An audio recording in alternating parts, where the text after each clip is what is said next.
요한계시록 11장 1절로 6절의 말씀을 살펴보고자 합니다. 거듭 말씀을 드렸지만은 10장과 11장 특히 14절까지는 삽경으로 우리는 그렇게 분류를 하거든요. 그러면 삽경은 제 마지막 6번째 나팔과 7번째 나팔 사이 이루어지는 광경에 대한 기록입니다. 그렇다면 그런 내용이 어떤 내용일까를 들여다보고 있는데, 자, 서론을 한번 같이 읽겠습니다. 본문은 10장부터 계속되는 삽경의 연속으로 7째 나팔이 있기 직전의 상황을 기록하고 있다. 주목할 점은 요한계시록의 해석에는 난해한 내용이 많습니다.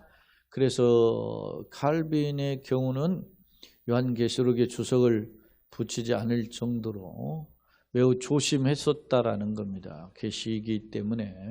그렇다고 그냥 성경인데 외면할 수 없잖아요. 어떤 뜻인지를 조심하면서 접근하는 중에 특히 계시록의 본문의 내용들 중에 난해한 부분이 있고, 난해한 부분을 해석하는 것도 어려워서 여러 가지 해석의 뜻들이 있는데, 그것을 교회사의 전통적인 근거의 해석의 근거에서 살피는 중에 있습니다. 자, 난해한 내용이 많지만 이 중에 본문은 그중 난해한 부분에 해당한다. 그렇습니다. 그렇다면 어떻게 이를 접근하고 해석해야 할까?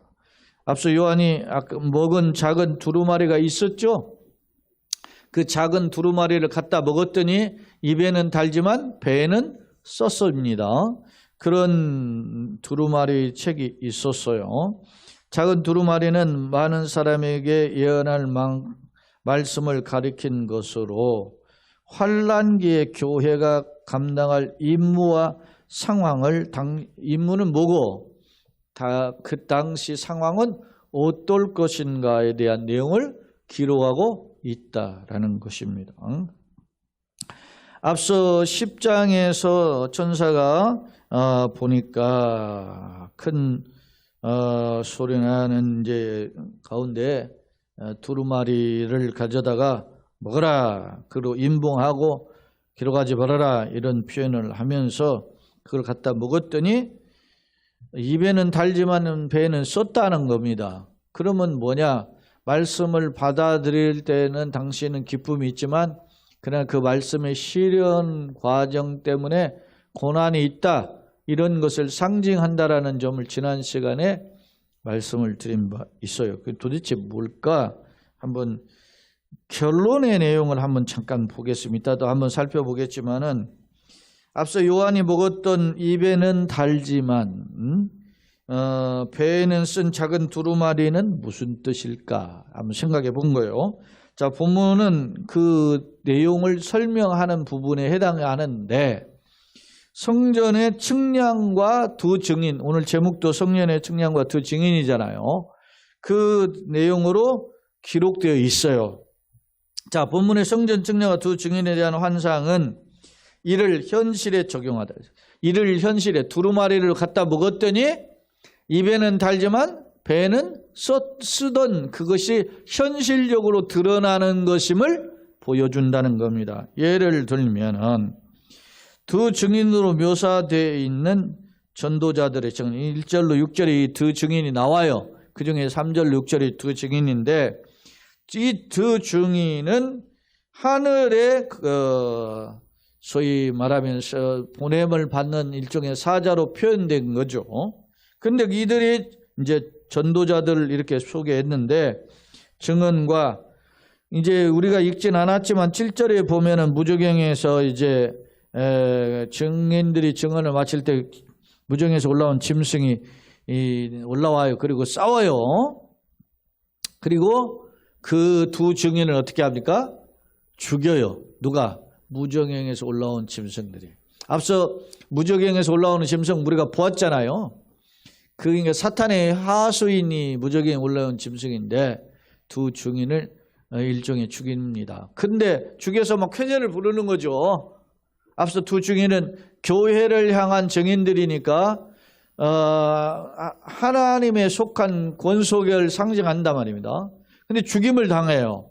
그러니까 사탄이 쾌제를 부르는데 뒤에 보니까 죽임을 당한 그 증인들이 여기 보면 10절 이후에 보면 두 선지자 땅에 사는 자들을 괴롭게 한 거로 땅에 있는 사는 자들 그들의 죽음을 즐거워하고 기뻐하고 막 예물을 보내고 난리가 났어요. 그런데 3일 반 후에 하나님께로부터 어떻게 생계가 그들에게 들어가니까 그들이 다시 이 두 발로 일어서는데 구경하는 자 크게 두려워하더라. 두 증인이 다시 살아나는 장면을 볼 수 있어요. 그래서 그 부활의 기적을 통해서 사람들이 깜짝 놀라요. 자, 결론 부분을 보면 무적행에 올라온 짐승의 핍박으로 교회에 대한 사탄의 제적이 있음을 알 수 있어요. 두 증인은 교회를 가리킨다 그랬어요. 그 이중의 본문은 성전 측량과 두 증인에 대한 예언인데 그럼 어떤 뜻인가? 그 내용을 한번 들여다보자는 거죠. 자, 그러면 성경으로 와서 봅시다. 1절, 2절. 또 내게 지팡이 같은 갈대를 주었다. 이 지팡이 같은 갈대는 소위 측량하는 잣대예요. 그것을 주니까 이게 보면 주며 말하기를 일어나서 어디를 측량하라 그래요? 하나님의 성전과 제단과 그 안에서 경배하는 자들을 측량하되. 이게 지금 환상 속에서 보여지는 성전이죠. 그렇기 때문에 눈에 직접 보이는 성전이 아니다 말입니다. 그런 측면에서 볼 때는 에스겔 40장에서 에스겔 마지막 48장까지 이루어지는 게 소위 새 성전의 환상이거든요. 새 성전의 환상인데 우리가 지금 에스겔 강해를 42장을 지난주에 마쳤어요. 근데 우리가 40장, 41, 42장을 보니까 에스겔의 환상 속에서 성전을 측량하는데 천사에 이끌려 가는데 어떻게 합니까? 성전 바깥뜰에서부터 안뜰로 들어오고 안뜰에서 이제 성소로 들어가고 지성소로까지 갔다가 나오면서 성전 안뜰과 바깥뜰을 거치는 그 역순의 과정에 성전의 규모들, 예를 들어서 성곽의 그 성전을 뒤누르고 있는 성곽의 규모가 동서남북으로 500규빗이 되었다. 500척이죠. 척과 규빗은 조금 달라요. 규빗은 손끝에 발꿈치였다면 척은 거기에 손바닥 넓이를 더한 거다 이렇게 표현했어요. 그래서 대략 53cm, 52.6 이렇게 해석하는데 어찌됐든 그게 500척이고 또 안뜰을 이렇게 측량해 보니까 안뜰의 성소의 규모가 100척씩이었다 이런 것이었고 지성소는 정방형이고 외성소는 뭐 이렇게 약간 2배 가까이 크게 이 규모였다. 그리고 양 사이드에 제사장 방들이 있었다. 그런 내용들을 우리가 지난 시간에 봤어요. 환상 속에서 보았는데 잣대를 가지고 그 측량하는 것을 우리는 보았죠. 마치 그와 흡사하게 오늘 내게 지팡이 같은 갈대를 주면서 말하기를 야 일어나서 하나님의 성전과 제단과 그 안에서 경배하는 자들 어떻게 해요? 측량해보라 그랬어요. 그래서 2절에 보니까 이제 성전 바깥들 마당은 측량하지 말아라 말고 그냥 둬라 그렇게. 자, 우리가 구약 성전에서도 보면은 성전에 바깥들이 있고 성전에 안뜰이 있었죠. 성전의 바깥들의 개념은 안뜰의 개념은 주로 제사장과 남자의 뜰 그리고 또 여자의 뜰 이렇게 분류돼요. 그리고 그 바깥들은 이방인의 뜰 이렇게 되어 있어요. 이런 개념이에요. 여기 바깥 마당은 측량하지 말아라. 이게 바깥 마당이 뜰 같잖아요. 그거는 측량하지 말고 그냥 둬라. 그러면서 이것은 누구에게 주었어요? 이방인에게 주었은즉 그들이 거룩한 성을 42달 동안 어떻게 짓밟으리라. 마치 성전에 안뜰과 이방인의 뜰이 있는데 이방인의 뜰은 바깥뜰은 이방인에게 주어서 그들이 거룩한 성을 얼마 동안? 42달 동안 짓밟는. 그러니까 훼손하는 일이 있을 것이다 라고 하는 겁니다. 이걸 가리켜서 교회를 향한 성전과 제단이잖아요. 그걸 측량하는데 이거를 짓밟는 특히 어디? 안뜰이 아닌 바깥뜰을 훼손하는 이제 그러니까 완전히 훼손은 못하면서 교회를 어지럽히고 핍박하는 무리가 등장할 것임에 대한 예표의 말씀이에요. 이게 42달이면 어떻게 연수로 계산하면 어떻게 해요? 3년 6개월이에요. 그죠? 1년이 12달이니까 3년이 36개월이고 거기에 6달 더 42달이잖아요. 그죠? 그 다음에 42달 동안 짓밟으리라. 3절 내가 나의 두 증인에게 권세를 주리니 그들이 굵은 베옷을 입고 1260일을 예언하리라. 1260일을 달로 계산하면 몇 달이에요? 42달이에요. 예? 그게 30일씩 나눠보세요. 1260 나누기 30 해보면 그게 42개월이 됩니다. 그러니까 42달이나 1260일이나 같은 표현이죠. 그죠? 다들 그냥 오늘 몇 분 안 계시지만은 피곤해가지고 우리 백영은 권사님이 대답을 안 하면 안 해, 다들. 그런데 뒤에 보면 이 표현에 뒤에 한때, 두때, 반때를 지나리라 라고 하는 표현을 또 사용하거든요. 이 42달, 1260일, 한때, 두때, 반때. 그러면 그건 또 뭐냐? 한때는 1년으로 계산하면 한때, 두때는 2년이죠. 한때와 두때를 합치면 3년이 되는 거죠. 반때는 반년. 그러니까 3년 반이 되는 거예요. 그러니까 42달, 1260일, 한때, 두때, 반때. 이 계시록에 지금 나와요. 계속 이 표현들이 일정한 기간임을 알 수 있어요. 자, 한번 한때, 두때, 반때를 봅시다. 12장 14절. 우리가 어째 11장인데 그 다음 장 보세요.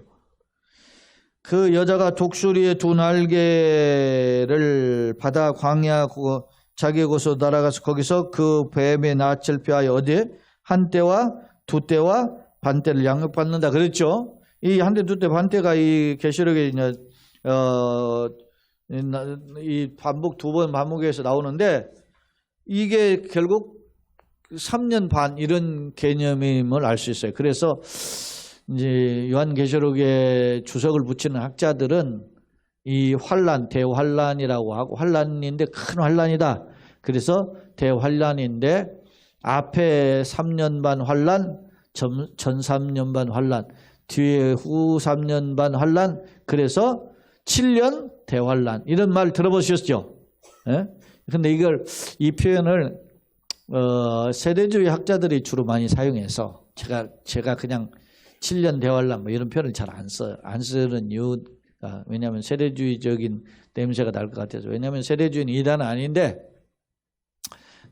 성경 요한계시록을 문자로만 해석하는 그런 어떤 그 해석의 틈이 있어서 특히 한국 교회에는 이 세대주의 해석의 영향을 받은 미국 교회의 소위 요하네스 달비라고 하는 신학자 영향을 받아가지고 이 세대주의 신학이 미국에 확산됐고 그대로 우리 한국 교회에 카피돼서 1980년대 90년대에 한국 교회의 계시록 신학이 형성이 됐어요.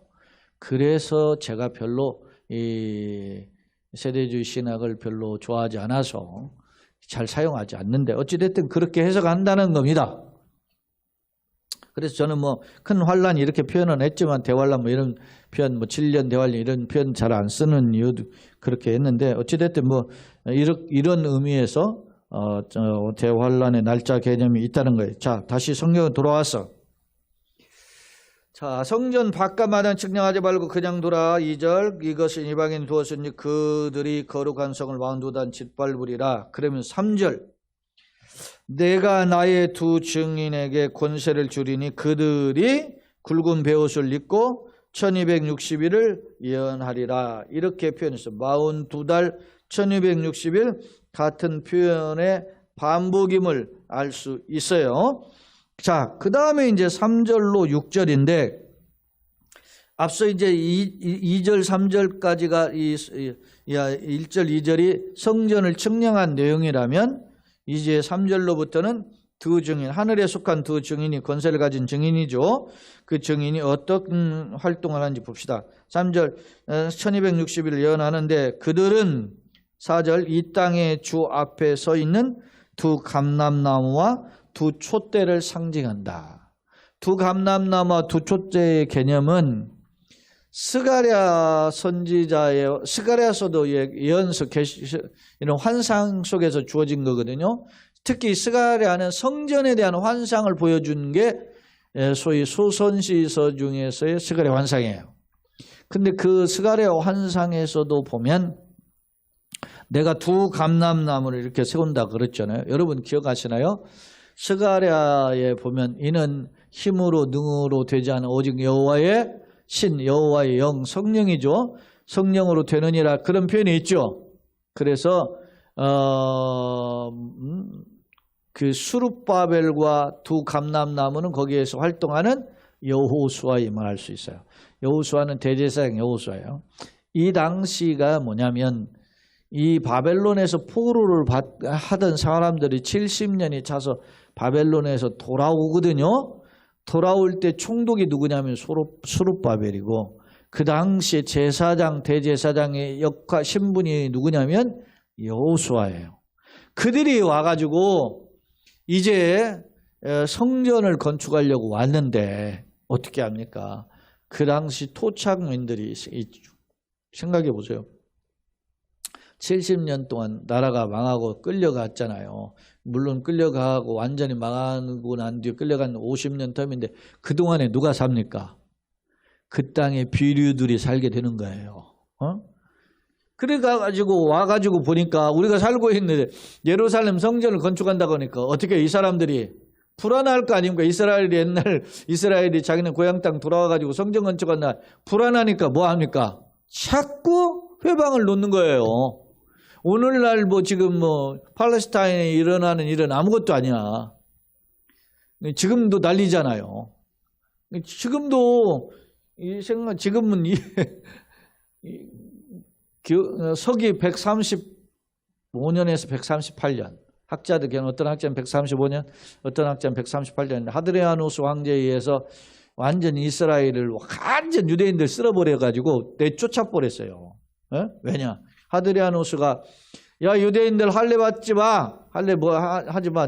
그렇게 하고 하도 유대인들이 자존심이 세지 않습니까? 그러니까 아마 할례 금지령을 내니까 유대인들이 봉기를 일으켰어요. 봉기를 일으켜가지고 그 전에 하드리아누스 황제 있기 전에 그때가 지금 130년경인데 그 60년 전인 70년대 완전 예루살렘 성의 세 번째 성전이 무너졌잖아요. 디도에 의해서. 무너졌는데도 겨우 지금 남아있는 이스라엘 사람들이 그래도 하는 거예요. 이스라엘이 굉장히 신앙의 정체성이 아주 강하죠. 자존심 강하죠.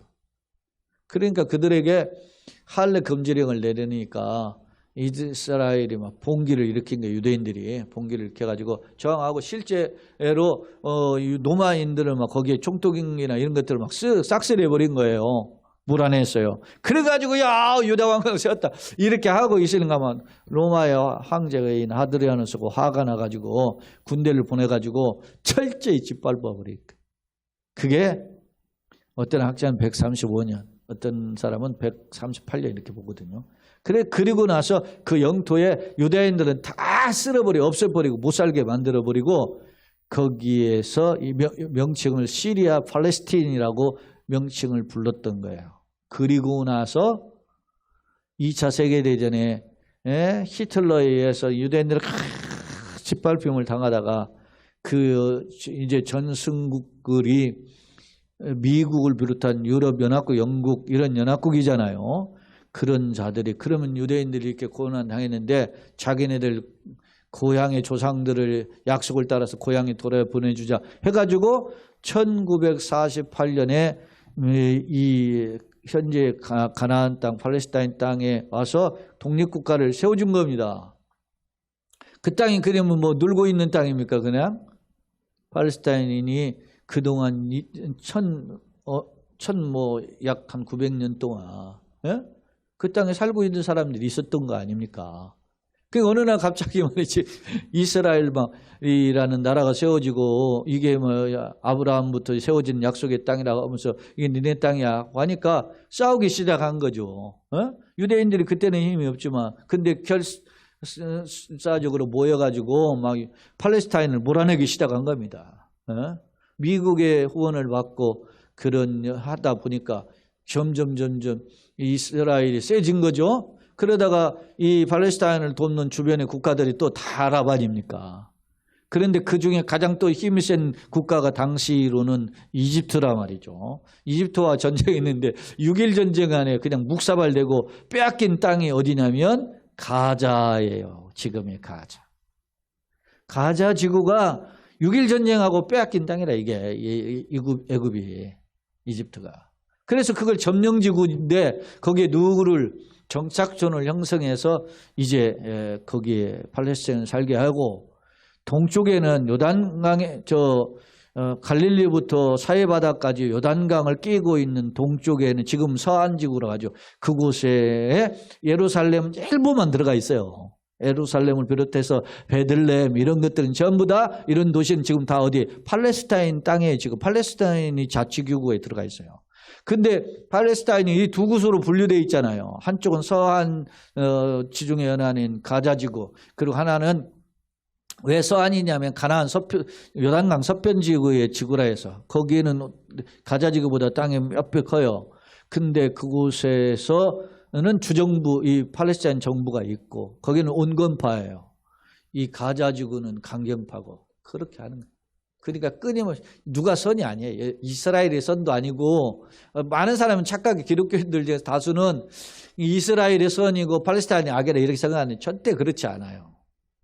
그냥 강자와 약자의 싸움인데 그 제일 약자는 일종의 이렇게 보면 돼요. 팔레스타인. 그리고 그 다음 강자는 이스라엘이에요. 물론 그 위는 아랍인데 아랍은 사실 개별적으로는 이스라엘과 겨루기가 어려운데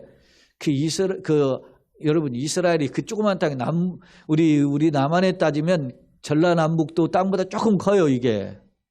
이스라엘 땅덩어리가.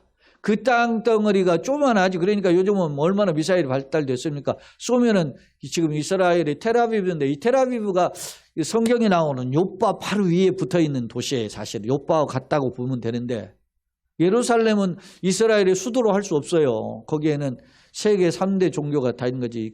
거기 보면 유대교, 기독교, 이슬람교 세계의 성지니까 건들지 못해. 그래서 이번에 이스라엘이 그 예루살렘 거기에 성전을 다시 지려고 지금 시도를 하는 겁니다. 그러다 보니까 막 반발이 셀 거 아닙니까? 그래서 전쟁이 지금 자꾸 데모가 일어나고 하다가 지금 세진 건데 이야기가 다른 각도로 갔는데 그런 역사적인 배경에서 이스라엘이 돌아와서 지금 성전을 건축하려고 하니까 어떻게 합니까? 회방꾼들이 많은 거지. 그때 어떻게 해요? 스룹바벨, 너 대제사장 여호수아가 힘으로 이걸 못 건축한다. 이는 힘으로 능으로 되지 않아 오직 여호와의 신은 하나님의 힘으로 건축한다. 그 말입니다. 그게 스가랴 4장 6절이에요. 자, 오늘 그 말씀과 흡사하다는 거 이게 지금 이야기가 굉장히 장황하게 됐는데 4절은 두 감람나무는 흔히 그 스가랴서를 인용하면 여호수아와 총독인 여호수아 대제사장 여호수아 총독인 스룹바벨 이렇게 분류할 수 있다. 그러면서 두 촛대 교회를 흔히 촛대라고 이렇게 표현하잖아요. 그런 표현에서 이런 촛대의 개념이 있습니다. 만일 누구든지 그들을 해하고자 하면 그들의 입에서 불이 나와서 그들의 원수를 삼켜. 교회를 해하려고 하면 증인은 교회를 상징하고 있으니까 해하고자 하면 그 원수들을 불이 나와서 삼킬 것이요. 누구든지 그들을 해하고자 하면 반드시 그와 같이 어떻게 해요? 죽임을. 영적 소위 전쟁에는 홀리 워라가 하는 거룩한 전쟁 싸움이 계속된다는 거예요. 이 기간 동안에 42달 동안이라는 거죠. 근데 42달에 성전 안뜰과 바깥뜰을 이렇게 구별했는데, 안뜰은 이제 성소에 있는 이스라엘 개념이라고 하면, 바깥뜰은 이방인에게 주었으니까 거기는 이제 핍박을 당하는 것이란 말이죠. 그런 개념으로 해석이 돼요. 자, 그들이 권능을 6절 가지고 하늘을 닫아 그 예언하는 날 동안에 뭐가 해요? 비가 오지 않아. 두 증인의 이 굉장한 파워풀한 사역입니다. 자, 보면 예언을 할 때 하늘 문을 닫아 비가 오지 않게 했죠. 누가 이런 기도를 했죠? 엘리야가 내가 다시는 아방하게 내가 말하지 않으면 하늘에 비가 오지 않을 것이고 다시 말해 비가 온다 그래요. 그래서 3년 6개월 동안 비가 안 왔잖아요. 그러니까 엘리야가, 여러분, 선지자의 대표가 엘리야예요. 그런 역할을 한다는 거죠. 마치 엘리야의 선지자 역할. 그 다음에 비 오지 않게 하고, 또 권능을 가지고 물을 뭘로 변하게 해요? 피로. 물을 피르게 된 사람이 누구예요? 모세잖아요. 모세가 출애굽 재앙을 일으켰잖아요. 물론 하나님의 도구로 쓰임 받지만 아무 때든지 원하는 대로 여러 가지 재앙으로 땅을 어떻게 치리로다. 그러니까 불신자에게 강력한 선포를 하는 거예요. 42달은 뭡니까? 결국은 하나님의 주시는 기회의 때예요.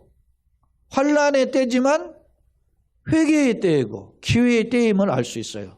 그런데 이 환난에서 보면 이걸로 끝나질 않아. 7절의 이후에 보면 읽지는 않았지만은, 이런 짐승과 함께 무정에서 올라온 짐승이 어떻게 해요? 싸움을 벌여가지고 맞짱을 떴는데 무정에 올라온 짐승이 이 두 증인을 어떻게 해요? 죽인단 말입니다. 그러니까 막 사람들이 막 쾌재를 부른 거죠. 불신자들이 쾌재를 부른 거죠. 교회가 무너지고 뭐 하니까 막. 중국에서는 대놓고 막 포크레인으로 막 교회 건물을 뭐 무너뜨리고 십자가 철거하고 막 불질을 뿌리고 그러잖아 지금. 그럼 다 와서 구경하고. 날강도들이지. 이번에 이스라엘이 하마스에 보복한다 이렇게 해서 전쟁을 선포했잖아요. 그랬더니 그런 전쟁이 일어나면 안 되는데 이 땅에 전쟁이 없으면 좋겠어 한 사람이 누군지 아세요? 푸틴이. 지가 전쟁이 일어놓고 말도 안 되는지, 이게 세상이에요. 그러니까 우리가 항상 세상의 논리 가운데서 떨어져서 내가 어느 편에 서서 논리를 펼쳐는 것이 건강한 태도가 아니다. 우리는 하나님의 뜻으로 보는 겁니다. 어떻게 이뤄가야 되는가. 그렇죠? 그러니까 우리는 단지 조금 지지를 더 하는 거죠. 우리가 뭐 이스라엘 좀 더 지지하고 뭐 이런 성향은 있는 것은 이해가 되나, 우리는 어떤 눈으로 바라봐야 되는가. 이것을 하나 역사 속에서 보는 거죠. 보세요. 우크라이나 전쟁이 일어났죠. 이스라엘 전쟁이 일어났죠. 그 다음 전쟁이 일어나 가장 확률이 높은 곳이 어디예요? 한반도예요. 지금은. 이게 왜 그럴 가능성이 더 높냐면, 더 높아졌어요. 왜 그러냐. 미국이 보세요. 이스라엘을 그냥 도우려고 막, 수위 말하면, 그 함대를, 무슨 함대, 그죠? 항공모함을 2대나 갖다 붙였잖아요. 항공모함 한 대에 주변에 구축함들이 뺑 둘러있고, 물속에는 막 잠수함이 호위를 다 하겠어요. 이렇게 돼 있는. 그런 함대가 한 대도 아니고 2대나 간 거야. 미국이 그렇게 갔는데, 여러분, 우리나라가 전쟁이 일어나면 지금 하죠. B-50이 뭐 폭격기가 와, 미국의 뭐, 죽음의 백조로 불리는 그 폭격기가 세 종류가 있는데 그 중에 한 불이 왔는데, 이제까지는 왔다는 갔는데 땅에 앉지는 않았어요. 근데 이번에, 저희 청주공항에 앉았잖아요. 이게 뭡니까? 어필을 하는 거죠. 액션을 통하여서 사인을 주는 거 아닙니까? 북한에다. 너는 봐라 이놈아 우리가 이러면다. 근데 보세요. 이스라엘이 그렇게 와도 그 앞에 지정의 앞바다가 함대는 비치할지언정 전쟁 개입을 안 하잖아요. 마찬가지. 우리나라도 마찬가지입니다. 북한이 하면 우리가 한다 하는 액션은 보여줄지언정 섣부르게 전쟁 참여 안 합니다. 그러니 우리가 지혜가 정말 필요한 거지. 대통령이. 내가 목 한번 힘주고 큰 소리 뻥 치는 것이 얼마나 큰 국가적 데미지를 온다는 걸 대통령이 파악을 해야 돼요. 큰 소리 칠 게 아니야. 소위 외유내강의 자세가 필요해. 그 어느 때보다도 지금은. 그 우리는 아무것도 못하는데 내가 대통령도 아니고 그럼 어떻게 해야 돼? 우리는 기독교는 대통령 마음을 불쌍히 여겨 주시옵소서. 저 인간 저렇게 하면 안 되는. 내 생각에도 그런 생각이 있을 때가 있어요. 근데 우리는 어떻게 해요? 기도해야 돼. 그래서 우리 기독교인들이 깨어 있어야 돼. 시대를 볼 수 있는 성경의 거울을 가지고 보면서 그것도 균형을 가지면서 보면서 이야기할 수 있는 그런 마인드가 필요한데 막 보면은 다 뭐 우측 좌측으로 다가가지고 난리잖아요. 우리가 이런 상황을 보면. 근데 지금 계시록을 보면서 시대적인 상황을 보면서 더 어려워지고 힘든 경제적이나 군사적. 여러분 우리나라에 폭탄 한 번만 떨어져 봐요. 우리나라 경제 완전 막 급강할 겁니다. 그런 나라가 우리나라예요. 그러니까 더 살얼음판 같은 곳을 걷는데 정말 조심해야 되는데 아쉬움이 많습니다. 자, 그러니까 살 길이 어때요? 기독교인이 기도하는 것밖에 없습니다. 살려주세요. 살려주세요. 하나님, 이 땅이 이 어마어마한 하나님의 은혜로 이렇게 됐는데 어느 날 와르르 무너질 수 있다. 우리가 하나님을 바라보는 겁니다. 자, 교재로 다시 돌아옵니다. 두 번째 화면입니다. 요한에게 하나님의 성전과 제단을 측량하되 성전 바깥마당은 측량하지 말라 이렇게 말했죠. 바깥마당은 이방인의 뜰이었어요. 이 내용은 에스겔 40장에 48장에 나오는 소위 성전 환상이 나오는데 그 내용과 마치 흡사하다라는 겁니다. 즉 마치 에스겔의 환상에서 목격했던 새 성전의 환상과 흡사하다. 성전 바깥마당은 뭡니까? 성전 뜰은 안뜰과 바깥뜰로 구성되는데 안뜰은 제사장 남자 여자 뜰로 구성되고 바깥뜰은 이방인 뜰로 구성되는데 아마 이방인의 마당으로 보는 겁니다. 근데 이방인의 마당이 42달 다니엘 7장과 9장에 보면 또 우리가 보면은 3절은 1260일이었고 12장 14절에 근거하면 한때 두때 반때 이게 다 같은 기간인데 이때 교회에 대한 무정에서 올라온 짐승의 핍박의 기간이 있을 것, 일종의 대적의 기간이 있는 거예요. 이때 교회는 뭐 했어요? 소위 증인이 있잖아요. 증인이라고 했잖아요. 두 증인이라는 말이 뭐 하는 게 증인이죠? 하나님의 뜻을 전하는 게 증인이잖아요. 그러니까 교회의 입장에서는 증인은 뭐예요? 진리를 전해서 막 회개할 기회를 주는 거고 이 무정에서 올라온 짐승은 뭡니까? 그 증인의 증인을 듣지 못하게 어떻게 해요? 막 회방하면서 핍박하는 게 이 소위 사탄의 졸개들을 하는 것이고 그런 어떤 영적 전쟁과 긴박함이 이 한때 두때 반때 3년 반의 기간 동안에 진행이 될 것임을 보여준단 말입니다. 무슨 말 이해가 되죠? 그게 이제 전통적 해석이에요. 그래서 그거를 역으로 보면 증인이 복음을 전하는 기간이지만 반대로 교회를 향한 짐승의 또 핍박의 기간이 되기도 한다는 거죠. 자, 3절 6절 하늘에 속한 두 증인은 아까 근데 증인이 앞서 먹으면 입에는 달지만 배는 쓰잖아요. 그 두루마리를 증거하는 증인들이에요. 자, 두 증인에 대한 해석이 뭐냐? 지금 제가 F하고 교회와 성도만 이렇게 화면에 제공했죠. 여러분에게 드린 유인물이 있어요. 유인물 중에 교재에 보면은 제가 이 F까지 정리해 놓은 게 있어요. 첫째, 두 증인의 해석, 터툴리안의 교부는 에녹과 엘리야라고 보았어요. 또 유명한 주석가인 바클레이는 모세와 엘리야로 해석했어요. 그 다음에 베크위스는 두 예언자로 해석했어요. 그 다음에 베드로와 바울이라고도 해석을 했고요. 그 다음에 교회 안에 유대 기독교인과 기독교인들인데 유대인 기독교인, 이방 기독교인이라 이렇게 해석하기도 했어요. 그리고 마지막으로 교회와 그리스도인으로 해석을 했는데 그것만 제가 여러분 지금 화면 제공에는 그것만 적어놨어요. 왜냐하면 이런 해석이 다 교회의 전통적 해석 중에 하나인데 제일 많이 지지를 얻는 해석이 요 마지막 번째 교회와 그리스도인을 보는 겁니다. 두 증인을. 그러니까 교회가 마지막 시대에 짐승하고 싸우면서 영적 전쟁을 하면서 두 증인이 뭐 하는 거예요 지금. 두 증인의 입장에 보면 교회고 그리스도인이라는 거야. 그 증거 누가 대표적인 해석을 하는 사람이 유명한 신약 주석가인 핸드릭슨 그리고 바울 신학자라고 하는 F.F. 브루스라고 하는 신학자임을 알 수 있어요. 그렇게 증거를 한다는 겁니다. 다시 이제 화면으로 와서 불이 나오죠. 불이 나오는 것은 불은 하나님 심판을 상징하죠. 두 증인이 선포한 예언의 말씀을 강력하다는 겁니다. 왜냐?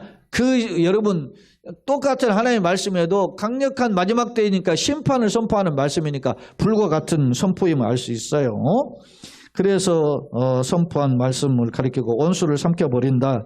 주 증인의 입으로 선포된 불같은 말씀이 원수를 파멸시킨다라는 겁니다.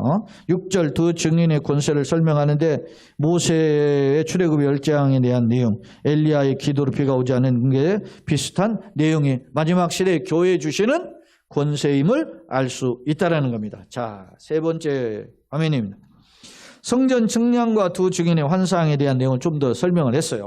자, 성전 측량은 하나님의 성전은 환란을 통과하는 교회를 가리킨다.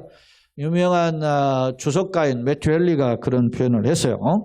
그 다음에 이제 성전 바깥마당은 이방인의 뜰인데 이거를 가리켜서 앞서 이방인의 뜰이 짓밟히게 될 거 아닙니까? 근데 누가 짓밟혀요?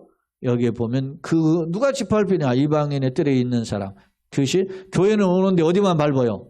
마당만 밟는 사람. 다시 말하면 진정한 예배가 아닌 형식적인 거짓 예배자들이다. 이런 말이죠. 교회 다니는 척하면서 그러는 것이 그런 모습이에요. 그러면 측량의 목적은 뭐예요? 항상 잣대로 측량하는 것은 뭐예요? 진짜인가 가짜인가 참과 구별하는 목적이에요. 분리해요. 참을 보호하려는 목적이다. 궁극적으로 보면. 자, 42달에 대한 기간은 제한된 기간인데 교회에 대한 핍박과 보호. 교회에 대한 핍박이 있는데 주로 어디를 밟아요? 바깥마당 밟잖아요. 그러니까 안에 있는 뜰은 보호되고 반대로 교회를 집회하는데 주로 두고 형식적인 교회인들이 고난을 당하게 되는 기간 이렇게 보는 거예요. 자, 두 증인은 뭐냐 그러면 앞서 두 증인에 대한 해석이 6가지 중에서 마지막 번째 해석을 취했었죠. 자, 그러면 교회를 통해 예수 그리스도의 복음을 증언하는 모든 성도들 그렇게 흔히 한 거예요. 교회와 그래서 앞서는 성도다. 앞서 이 브루스의 입장을 소개했었어요. 자, 두 증인의 권세는 뭐냐? 감람나무와 촛대를 비유했는데 구약의 배경은 총독인 수룹바벨, 대제사장 여호수아임을 알 수 있어요. 그 다음에 두 증인이 이적을 행사할 권세를 받으면 하나님의 뜻이 성취될 때까지 증거가 계속될 것임을 보여줘요. 이제 두 증인의 죽음과 부활, 이게 이제 우리는 안 읽었는데 다음 시간에 살펴볼 내용이에요. 두 증인이 무적인 올라온 짐승과 싸우다가 죽임을 당하는 거예요. 그러니까 그 막 쾌제를 부르는 거죠. 불신자들, 이방인들이. 그런데 그걸 어떻게 해요?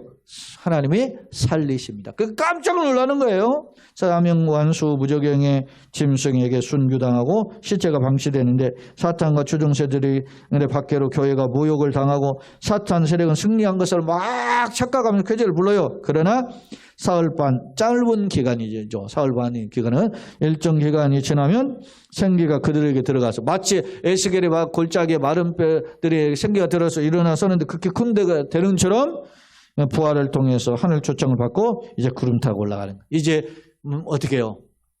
마지막 회개의 기회를 주었는데도 안 하니까 심판이 시작이 되겠죠. 그게 마지막 뭐요? 나팔이다. 그냥 마지막 나팔 전에 이러한 일들을 우리에게 보여주는 것이란 말이에요. 무슨 말 이해가 되죠? 결론입니다. 앞서 요한이 먹었던 입에는 달지만 배에는 쓴 작은 두루마리가 무슨 뜻일까? 본문은 성전 측량과 두 증인의 환상은 이를 현실에 적용함을 알 수 있다. 예컨대 두 증인의 묘사되는 전도자들, 교회와 성도들이라고 그랬어요. 구약으로 따지면 여호수아와 스룹바벨이었죠. 무적행에서 올라온 짐승과 이제 한번 싸우는데 결국 그 배후에 교회를 핍박하는 배후에는 사탄이 있음을 알려준다. 이중 본문은 성전 측량과 두 증인에 대한 예언인데 하늘 권위로 복음을 선포하고 회개를 권면하고 있다. 이는 증인의 삶. 교회가 어떤 일을 해야 되느냐. 여러분, 우리가 어떤 일을 해야 되느냐. 세상을 향해서 정신 차려 똑바로 살으세요. 그랬어요. 무슨 당을 찍으세요. 그게 아니고 우리는 하나님의 뜻 안에서 정신 차리세요. 특히 그런데 교회가 하나님의 뜻을 이야기하는데도 못 알아들으니까, 세상 사람 못 알아들으니까 누구한테 주로 이야기해야 돼? 하나님을 믿는 사람들한테 이야기하는 거예요. 그래서 예수 믿는 어떻게 해요? 기독교인, 장로든 집사든 권사든 그 사람들이 새 생활하면 기업을 가졌든 정치를 하든 똑바로 예수 믿으세요. 정치하려면 똑바로 해. 장로님 정치하려면 똑바로 그 사업하려면 똑바로 하세요. 이런 이야기를 해줘야 되는 거예요. 이렇게. 우리는 세상 사람들한테 누구한테 말하기 전에 교회를 주신. 그래서 제가 옛날에 또 그런 이야기를 했잖아요. 기독교인 장로가 되었을 때 한국교회 위기가 되었다. 그랬어요. 벌써 2번이나 장로가 대통령 됐잖아요. 그러니까 막 우리 뭐 장로 대통령, 이 순복음교회 조영래 목사가 얼마나 입에 불고 노래 부른 거예요. 장로 대통령 된. 여러분, 장로 대통령 된다고 이 땅이 복음화 되는 거 아니에요. 주님의 은혜가 부어져야 되는 거죠. 은혜 착각한 거예요. 여러분, 교회가 큰 건물 세워진다고 부흥됩니까? 그런 건물 세워졌는데 2단으로 넘어간 건물들이 지금 여러 개 있잖아요. 지금. 우리는 진정한 한 영혼이 건강한 기독교인으로서 하나님의 성경의 성경관을 가지고 있는 인생 철학을 가지고 살 수 있도록 양육하는 것이 교회의 삶입니다. 오늘 이것을 통해서 다시 한번 깨닫게 됩니다. 우리가 오직 예수만을 바라보고 증거하는 그런 교회요 성도 되기를 예수님으로 축원합니다. 아멘.